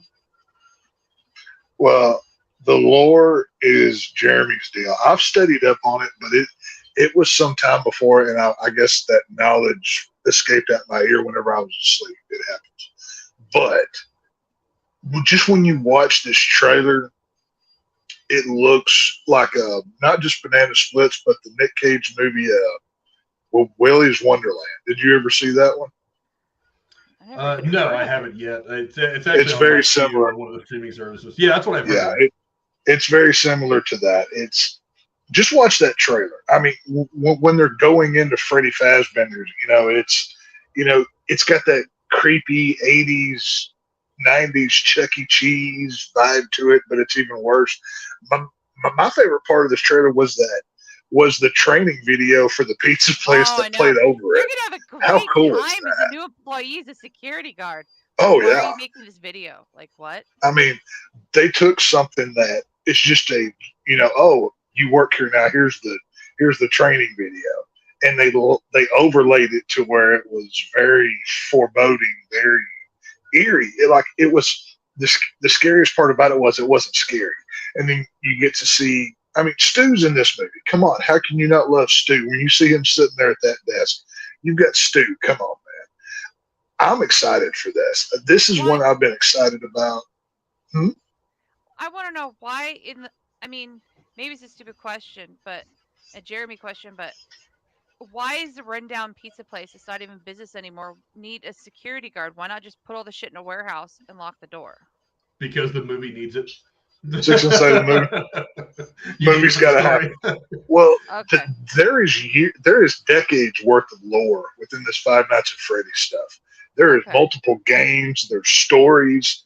There is tons of lore. And I mean, before it comes out, I'm going to study up on all that. I've never played any of the games either. I mean, putting it like a realistic spin on it. I mean, stand-up arcade games, while they've all kind of gone the way of the dodo like Tron. Yeah, stuff like that. Stand-up arcade Ah. games, while they're kind of a dead industry, they're really, really popular amongst collectors. I mean, at one point when arcades were still a thing, these games were anywhere from like $3,000 to $5,000 a piece. Some of these are actually double that now, depending on the game. Depending on what kind. I mean, like the ones that used to sit in, like the ones where you used to fly the jet fighters and stuff like that. Those can be $10,000 to $15,000 a piece. So, I mean, you probably want some security there to make sure nobody's stealing that shit and put it on eBay to make some money off of it. But yeah, there's a couple things about this movie I really dig. The first one is that they already kind of have an idea that they want to do more than one movie out of this, because they have apparently signed Matthew Eller to a 3-movie deal for this. So this is what I'm reading, that they've said that if this movie does well, then they would do sequels based on the second and third versions of the game, respectively. Because Five Nights at Freddy's was the first one, then there was I forget what the hell they were called. I don't remember the names of the games, but Jared will be able to tell you. But so that you've signed one of your bigger stars to a 3-picture deal to cover him for all 3 movies is good. Bad thing is, they're already dumping it on Max. It's day and date, and I'm like, are they? I didn't know they were doing that. Yeah, your hand. I mean, if this movie is awesome, if this movie is the next Dr. Zhivago, couldn't they? What's that? With fandom, they could fill the theaters. They could, but I don't get it. I mean, they say that if this movie performs well, then we could make a second and third. But how are you going to tell how well it's performing when you're already taking one of its legs out from under it by releasing it on HBO Max? All these people that would have gone to pay it, see it at the theater, a good portion of them are going to say, why would I just sit at home and watch it? See, that's surprising, because we just had a video game movie make over $1 billion in the theater in Mario. Now, obviously, I know Mario and Five Nights at Freddy's are way different things. I would argue it's the numbers are the same, because Five Nights at Freddy's is a much younger generational thing. But yeah, there's the Five Nights at Freddy's crowd. That's a passionate group. I mean, they've got the action figures. I've seen T-shirts. If they have marketed the crap out of this IP, the fans are there. So, I mean, Frank's right. You're missing on it. I mean, after Blumhouse did their same day release with the Halloween Kills and Ends, you would think they would have thought, oh, okay, well, we need to break that mold and put this thing back in the theater. But apparently Jason Blum just likes giving away money. I don't know what his deal is. This is a movie you should put in a fucking drive-in. Right. Summer night. Oh, this would be great in a drive-in. Oh, yeah, this would be great for a drive-in. This is, there's enough material for this Five Nights at Freddy's thing for stream. They can do the Marvel thing, streaming shows, go back in the lore. There is so much here. Literal decades within this world. I hope it's not wasted, because, I mean, hey, I'm always up for a spooky franchise. This is very similar to the Spirit Halloween movie, where it's like a haunted place that you have to escape from. It's another one of those kind of things. But there's a lot they can do with this, and I just hope it succeeds, because Matthew Lillard is one of my favorite actors. I mean, he's Stu from Scream. He's a horror legend for the rest of his life. If he never does anything, he is Stu from Scream. You know what I mean? So to see him be the purple guy, I'm excited. Yeah, they've got plenty to pull off of too. So there's 1, 2, 3, 4, 5, 6, 7 Five Nights at Freddy's games specifically. There's probably another 10 spin-off style games. There's the books and everything else. Yeah. Ultimate Custom Night, Curse of the Dreadbear. Book? They probably have those too. I mean, so yeah, there's plenty of stuff to pull off of, and I'm sure Jeremy's gonna freak out when he finally gets a chance to go in here and talk about that. But I mean, yeah, I love that you've put some talent behind it. Josh Hutcherson, I'm really sad that he's kind of fallen off the scene since the Hunger Games movies, because he's actually a pretty good actor. I've seen him in a couple of things, and he's not bad. I'd like to see him get some more work and get some meatier roles. But Mary Stuart Masterson, who as a child of the '80s, she was one of the '80s and '90s girls that we were in love with. Matthew Illard, who's just great. I mean, he's just great. I mean, beyond Stu, he was actually a serial killer in Hackers. I don't know if you guys remember that movie or not. I love that movie. But yeah, I mean, so you've got plenty of talent behind it. You've got Blumhouse Productions behind it, which are, I've said it before, one of the reasons why horror has gone through a good resurgence the last 10 or 15 years. So I'm positive. I'm optimistic about this. I'm pretty positive about this so far. Could the movie end up sucking rock? Sure, but I mean, again, my expectations are kind of low because I don't have the connection to the games that somebody like Jeremy or my younger son who loves the video games has. So I'm going into this with kind of more of a curious mind than having certain expectations that I feel need to be met to be satisfied. You know, this is a topic that I would love to have Jeremy and Alan both speak on because they know this franchise inside and out. And I believe Rachel's real big into this too, if I'm correct. All three of them are very passionate about this product. Yeah, I would love to hear. Maybe we get them next week or something, but who knows? Well, we're only 5 months away. This movie comes out October 27th, so right. So I mean, we're not that far away from doing a review for this thing, which I think is going to be a lot of fun. And you know, like I said in our group chat, having it on HBO Max is going to make it easier for a lot of us to see it a lot quicker. So I mean, it shouldn't be too hard to do this. I'm still going to buy a ticket, but you know. October 27th, I'll be in the theaters, but I'll be watching my boy Jigsaw, play a game with people. So that's where I'll be. So doubleheader. Maybe it's a double feature day. Maybe it's a double feature day for me, but I'm for sure seeing Saw that day. So but yeah, it is what it is. I'm optimistic. I mean, the trailer looked like a lot of fun. Again, it was kind of this outlandish, weird. It's gonna be a video game movie. Hopefully, better than most video game movies have been. I mean, Mario Bros. Has done well. But I kind of figured it would because it was going to be animated. So, But, obviously we care about what you guys think. Go down in the comments below. Let us know what you thought of the Five Nights at Freddy's first teaser trailer that came out. I thought it was interesting. If they open that movie today, I'd go jump on a ticket. Before we move on, Xavier Renegade Rain asked, "What do you guys think of the red eyes in the teaser?" I thought the puppets themselves looked really cool. They had that creepy vibe. Obviously, there was some CG done to it, but it seemed like there was some practical effects underneath that I thought looked really cool. Now, obviously, we got 2 seconds of it, but I'm excited for more. I will be seeing this. So somebody released a version of the trailer without the red glowing eyes, and I watched both of them, and the eyes made a huge difference. Oh, the eyes were great.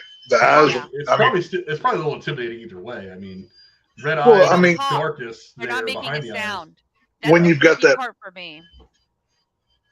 When you've got that purple in the background, it's kind of hazy, and then those glowing, piercing red eyes come out. I thought it looked really cool. I liked it. Yeah, but also, again, not being someone who's ever played the games, I don't know if the red eyes is something that is a signature of the games, or if it was just something they did for the trailer. So I don't know if it's significant of something else. I mean, that would be a question for Jeremy or somebody else who's way more in tune with the games than me. But I thought it was a pretty good trailer. I'm looking forward to seeing it. I think it's going to be a fun review to come this October. But thank you, Xavier Renegade Rain, for commenting. We appreciate it. Hopefully you subscribe and stick around. But Lady Cora, what's the next topic? The last topic we'll be going into tonight.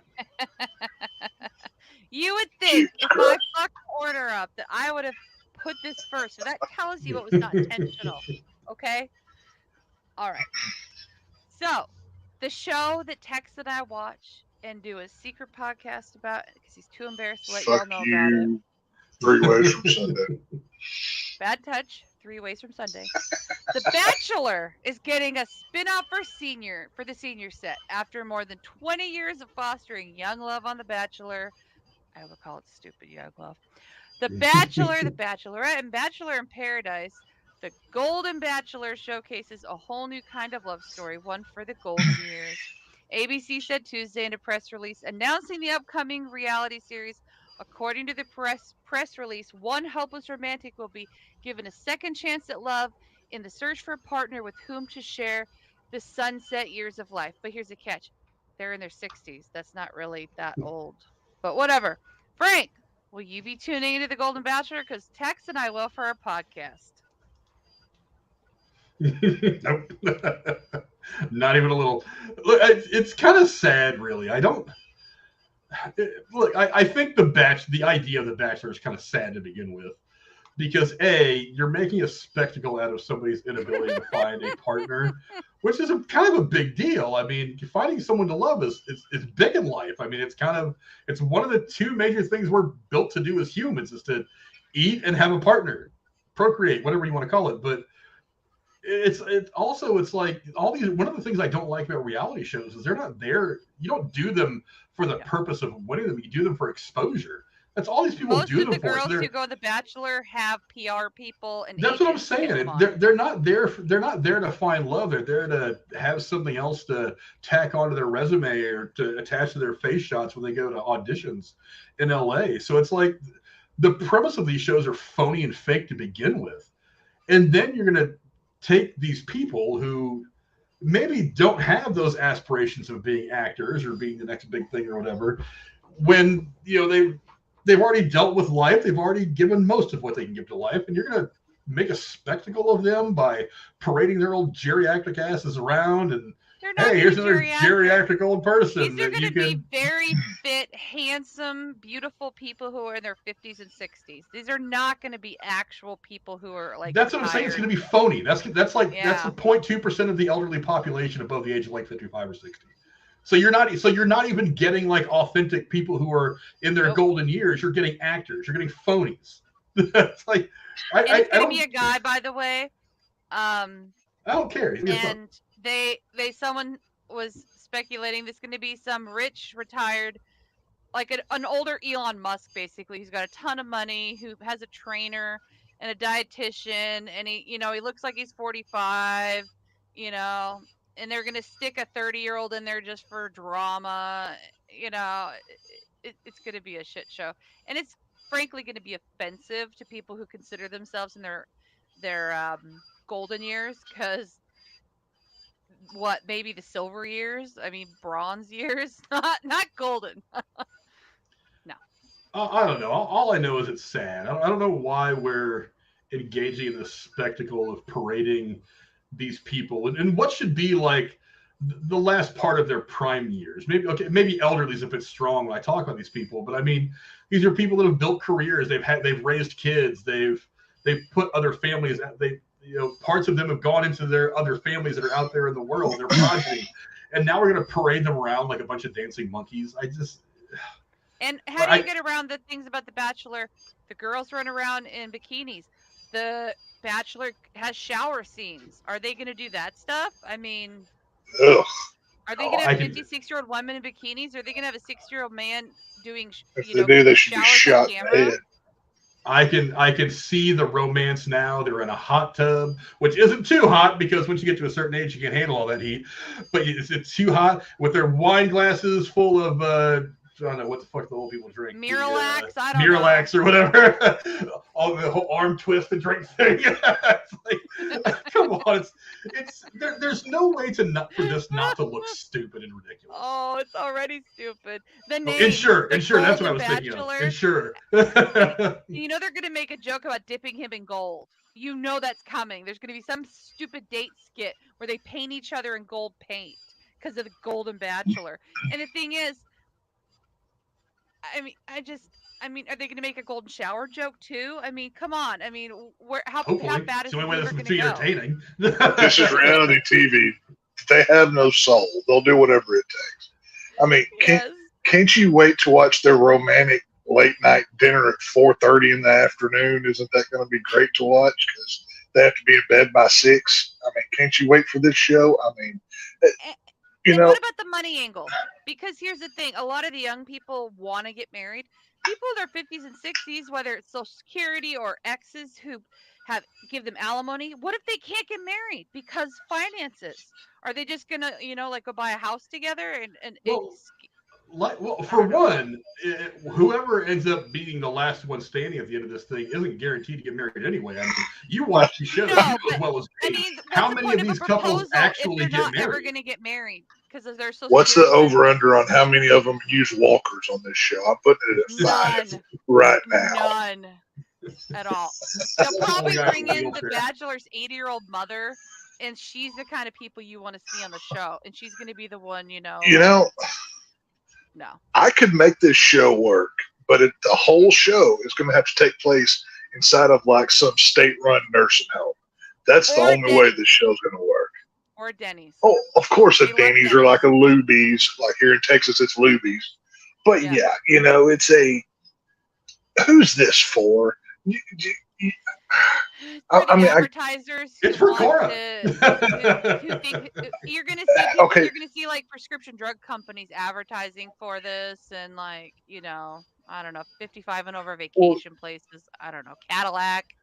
Central Silver. This is what I'm saying. Are they so desperate? I mean, have they ran out of shows? I'll say this as a viewer. There has been a lot of bad stuff that's come about in the last few seasons with the younger people on the cast, and a lot of it is attributed to the naiveness, the idiotness, the just pure assholery of young people these days. And so, and this all kind of was a joke to begin with, but there was this one girl, and her grandfather came on because she was on the show. Her name's Gabrielle. It was a couple bachelorettes ago, and his name was Grandpa Joe, and he's single, okay, and pretty fit looking for his age, late 60s, early 70s. And there's this huge internet campaign to get Grandpa Joe to be the next Bachelor, okay? And so that's what kind of steered this off. He personally doesn't want anything to do with it, but it got the idea going. And so I think it's fans service to people who think it'd be great to see a grandpa be the Bachelor, but the guy they're going to pick is nothing like that. Well, if they're looking for a new Bachelor, I happen to know a guy, single, good looking, you know, real sharp, piercing blue eyes, good facial hair. You know that Californians are allergic to Texas people, right? Well, you know, it's Hollywood. We can make believe on some things. We'll figure it all out. Maybe they can make believe that you're from California. No, maybe the Bachelor comes to The Bachelor comes to Texas. You know, we do a whole thing. I'm more than willing to date like 25 good-looking women at the same time on TV. You might have to get in hot tubs with them. You might have to, you know, kiss them all. I do my sacrifice for the art. You know what I mean? I do my own stunts. I don't need a stunt man. I'll take them all on. Just one at a time, buddy. So if I'm not going to completely crap on the Bachelor folks, just in case I can get casted. So they had actually been working on this for a couple of years. I guess they had put out a casting call for people in this age group for a dating show in 2019. Yeah. But as they were starting to get it going, the pandemic hit, and they were like, well, since everything's getting put on hold, we're just going to put this on the back burner. And there was also a big shakeup because Chris Harrison used to be the host and / executive producer person. And this was a love child of his. And then he got basically kicked off the show, and the whole show on the backside restructured. And so it took time to see if this idea was going to still happen with him gone. So but yeah, the press release went on to say that the women arriving at the mansion have a lifetime of experience living through love, loss, and laughter, hoping for a spark that ignites a future full of endless possibilities. My ass. In the end, will our golden man turn the page, start a new chapter with the woman of his dreams? Oh my God! What fucking hack! Fourth chair writer of the fucking How the World Turns. I got news for you. If you watch The Bachelor, the things they have the host say on camera are way worse than that, and so stupid. It's in Bachelor in Paradise, which is basically just a bunch of rejects from the show who hook up and make deals on Instagram to pretend to be couples on the show so they can get the diamond ring and sell it together and just fuck each other all 6 weeks long. It's just pure debauchery. It's not. How have I not been cast on the show yet? I can do all of those things.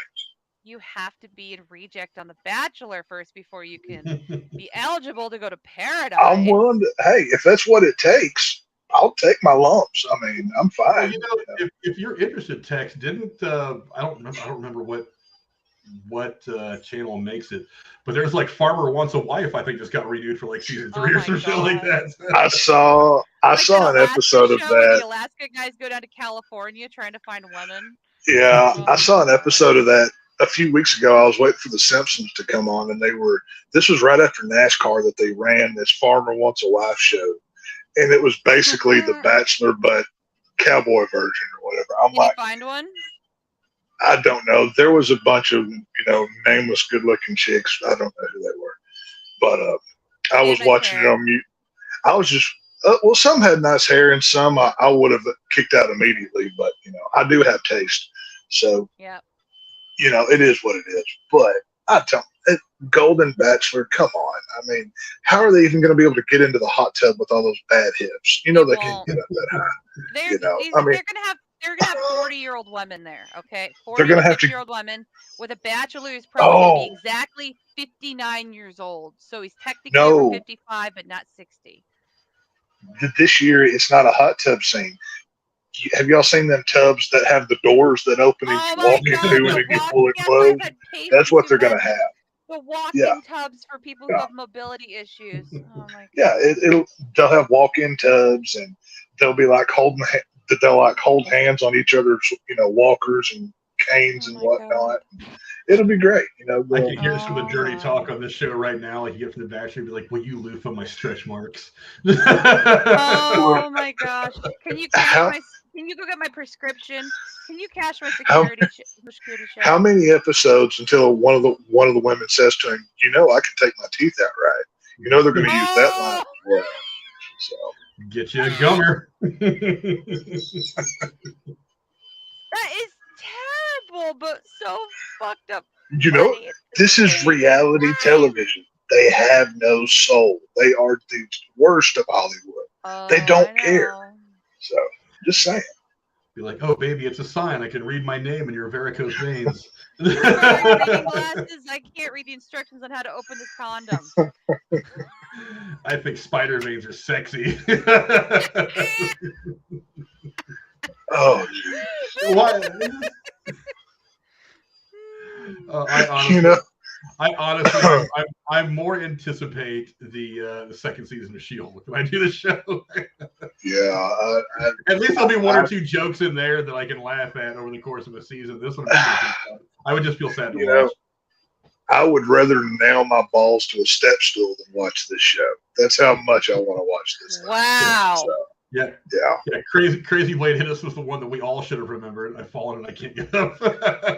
Oh, that's going to happen too. Yeah, I mean, he's going to try to pick up one of the girls all romantically, and his hip's going to give out, and he's going to fall, and it's going to be a whole thing. So it's technically the hip can't fall out because it's in your body, but it can get broken and not work. Okay, we don't need the logic place when we're talking about the Golden Bachelor here. Okay, I tell you what, logic has left the room.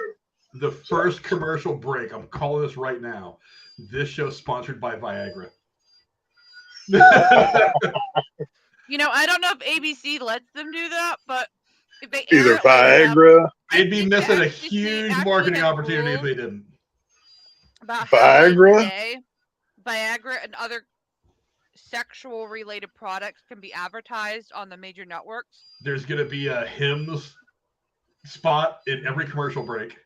There has to be a services for older reverse mortgage. Reverse mortgages are big with old folks. There's got to be one of those. Something for Metamucil, something for some kind of ointment for pain and whatever. Probably something those copper sleeve clothing the old people wear now. Something along those lines.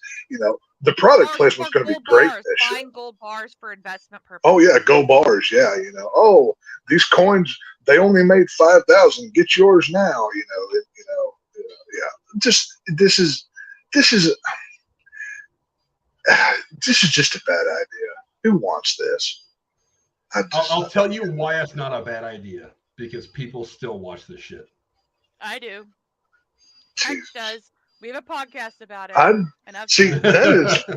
That is fake news. I will not let you CNN this thing. That is fake news. I do not do that. Just because you want to hide the podcast from our audience here doesn't mean it doesn't exist.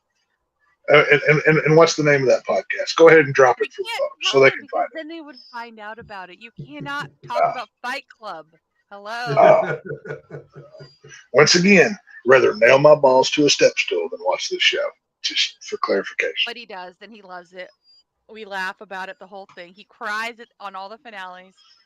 It's a thing. Do you not remember the present I got you? It's right there. Did you miss it? Oh, I'm sorry. That doesn't translate out of Texas. That's a year number 1. Oh, well, here that's get out of my way. That's your traffic thing. So just in case you didn't. We're good. So Frank, All I'm right. really sorry I fucked up the order. I'm really sorry. You're fine. As long as we have to talk about this stuff, I'm fine. But No, yeah, I don't know. Go down in the comments below. Let us know what you guys think. Are you watching? Are you going to watch Golden Bachelor? I am. Probably not. I'll say this. Anybody, if there's enough people who want a week-to-week review of The Bachelor with a lot of curse words and stupid comments, I will record 5-minute things and Frank can post them on the channel. I tell you what, put a 1 in the chat if you want to see Cora do a weekly review of The Golden Bachelor. Or 1 in the comments or whatever. Or just say something in the comments if you watch this after the fact. You know, put a 1 for that, and 2 if you want to hit yourself with an old school phone book and just say that you did. I mean, either way. How much would I have to pay you per episode to watch it with me? You ain't got enough money. You ain't got enough money. Come on, there's got to be a number, like 25 bucks. It's an hour. 40 bucks. 40 bucks. All right, you're gonna watch at least the premiere and the finale with me. $80 coming your way. I get money first. Money in my account before I do anything. Okay. All right, we will do this. You're gonna watch the first episode and the last episode, and that's $80 make you watch. $80 hits my account. I am a businessman before I am anything. I will hate watch for 2 hours. And you know it. So hey, you hook it up. I'm down. Like I said, I'm doing this for you people and the harsh truth. So Frank, I better get a raise. But I make 0 now, but it is what it is. So I really want to not happen, but a part of me is just like, if it's if funny, it works, I'm in. So we have to now. $80, and I will watch the premiere. If $80 hits my account tonight, I will watch 3 episodes. I'll put that out there. I will have to get my PayPal account set up on the new computer, and I will do that before bed. And we'll watch the first $80. Oh, okay. There's an episode. Squirrel moment. So on the Bachelor seasons, okay, there is 1 episode that's the beginning, the last one, but somewhere in the middle is what's called the tell-all, where they bring all the rejected girls back live and they scream and yell at each other. That's the 3rd one I want you to watch with me. Okay. 3 episodes, $80 tonight. Right. It's my account. I will watch. I give you my word. I can do that. There you go. 100%. This is gonna be scary. I'll do it for you people. You guys are gonna do it. and you will record a review of each. I'll do it live. I'll do you one better. I will go live and give live reviews. So Christmas, I'll do it. Birthday, all in one just happened. There you go. Fantastic. Well, the one person in the chat that put a 1 was Cora, so she voted herself into power on this one. Leave it to the Democrat to rig the voting poll. Go figure. No, anything Casey rules. Okay, this has nothing to do with. Okay. Now, if you were doing it like Casey, you ain't trying. 500 counts and voted too, but I don't know. Go down in the comments below. Let us know what you guys think. Are you at all interested in seeing The Golden Bachelor? I myself am not, but Cora will let us know if it's worth watching or not. I trust her to give her honest opinion. I don't think I'll agree with her, but I trust her to give her honest opinion. Oh, no, I make a lot of fun of it. I hate it, and I love to shit on it. It's fantastic. So you hate watching? That's always a fun way to do things. That money hits, and you'll be getting in my very discreet, drink-filled It is happening tonight. So, we'll see. I have to find my PayPal password. It's happening. Can I just send you a text message that says $80? No. You send it Monopoly money? IOUs do not count here, man. That's not how that works. You send it barbecue sauce. $80 of barbecue sauce. I've got plenty of that. Nope. $80 of Jack Daniels? Maybe. We'll talk. So. She'll send you $80 of Bud Light. That'll work. No. I don't want. I don't need any. These days, it's like a truckload of beer. Hey, I've got plenty of tranny fluid in my truck already. I don't need any more. I'm good. So, no, thank you. So that seems like a good place to start wrapping things up. Thanks to all of you who voted in the poll. Let's see. It looks like out of 10 voters, 69% of you said, yeah, you're excited to see the first images of Winona Ryder in Beetlejuice 2. 30% said no. I'm excited. I like the images. I don't know if I'm excited about the movie itself just yet. I'm still 50-50 on whether it's actually going to hit the screen. But I'll believe it when I'm halfway through my first viewing. But thanks to those of you who voted the poll. We very much appreciate you. And we'll start to wrap things up now. Thanks, of course, to the Dowager Countess Lady Cora. Where can the folks at home find you on the internet? Absolutely nowhere. I'm allergic to the internet. Although she's here every Thursday in her immunity to the actual internet nonsense. And of course, our good friend, the Shape from Lois, our state, our man Tex. Where can the folks at home find you on the internet, my friend? Yeah, /Vision on Twitter and here on Thursdays. So y'all come back. Looking forward to having Jeremy back next week. He had some stuff that he was committed to tonight, but we'll get his thoughts on the Five Nights at Freddy's. I know that's one of the things that he was really wanting to get into. But Yeah. we'll probably dedicate a few minutes of next week's show to give Jeremy a chance to get his say. What'd you say, Cora? PayPal payment sent. She's serious about it. You're committed now, Tex. Oh, it cleared. Damn it, I'm in. All right. He's like, damn it. It's like, I thought she was joking. All right, whatever. I'm not. She called my bluff. Now I'm in on it. I have to now. As for me, you can find me here every Thursday going over all the crazy shit that's going on in the world of TV, movies, and streaming. You can find me and Jeremy on Wednesday nights here as we're building the American Gladiators Arena course in Fortnite Creative. I'm still trying to figure out how to do some things on that because I'm kind of a novice when it comes to creative stuff, the little details, but I'm working it out. Me and Jeremy have done a lot of good work on that the last few weeks. That's coming together nicely. And then you will see us on here doing some other stuff. There's other movies coming out. We're coming close to The Flash. Eventually we'll be doing Guardians of the Galaxy 3. But I don't know, the reviews for that also have not been spectacular, which is disappointing to me. But you will see us back here, I don't know, eventually, talking about whatever the hell goes on. And until next time, adios. See y'all later. Texas Bachelor. He might when this is over. Kill me. Just kill me.